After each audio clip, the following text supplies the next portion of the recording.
everyone. Welcome back to the sixth session of sexual reproduction in flowering plants. Double fertilization. After entering one of the synergids, the pollen tube releases the two male gametes into the cytoplasm of the synergid. One male gamete moves towards the egg cell and fuses with its nucleus. That process is called as a syngamy. This forms the zygote. Zygote is always diploid in nature. The other male gamete moves towards the two polar nuclei located in the central cell and fuses with them to produce a triploid primary endosperm nucleus that is also known as PEN. As it involves fusion of three haploid nuclei, it is called as a triple fusion.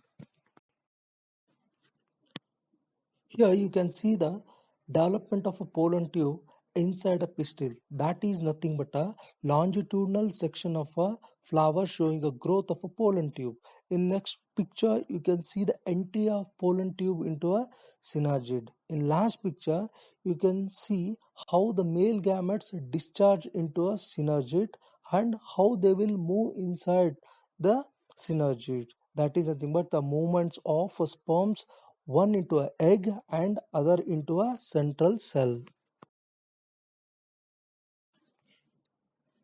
I was already told you that filiform apparatus are present at the entry point of an embryo sac that will guide the pollen tube for the entry. Since two types of a fusion takes place in an embryo sac, it is called as a double fertilization. That two types of a fusions are nothing but a syngamy and also triple fusion. It is an event unique to all flowering plants. The central cell after triple fusion becomes the primary endosperm cell. So that is a PEC. I'll repeat once again, primary endosperm cell PEC, and develops into the endosperm while the zygote develops into an embryo. Here look at the pictures. In fertilized embryo sac, you can note that a zygote and a primary endosperm nucleus will be there. That is nothing but a pen. Before the development of a zygote, there is a lot of courses are there in the development of an embryo sac. In that, I'm going to tell you the three major steps or shapes of a embryos.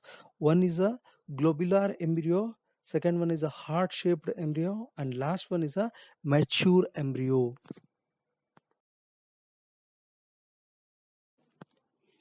Post-fertilization events that includes endosperm formation, embryo development, maturation of ovules into seed, and last one is ovary into fruits.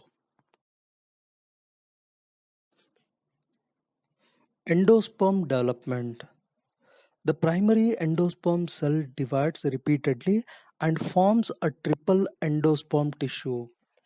Endosperm cells are filled with reserve food materials. They are used for nutrition of the developing embryo.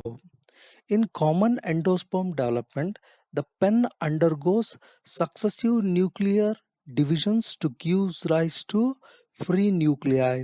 This stage is called free nuclear endosperm. The number of free nuclei varies greatly. The endosperm becomes cellular due to the cell wall formation. The tender coconut water is a free nuclear endosperm, and the surrounding white kernel is the cellular endosperm.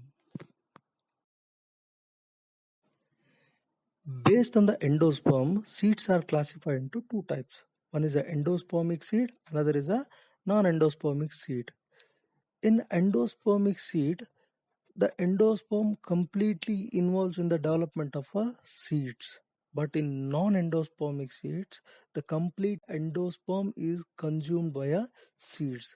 Example for endospermic seeds are coconut and castor, and examples for non-endospermic seeds Examples: groundnut, etc., etc. Just note down the examples for the 1 mark purpose.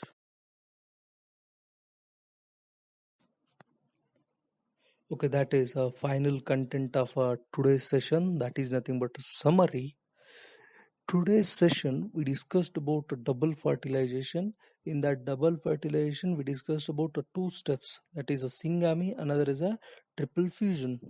And the second major concept is endosperm development. So in that we discussed about endospermic seeds and non-endospermic seeds. Thank you so much for your patience. We'll back in a next sessions.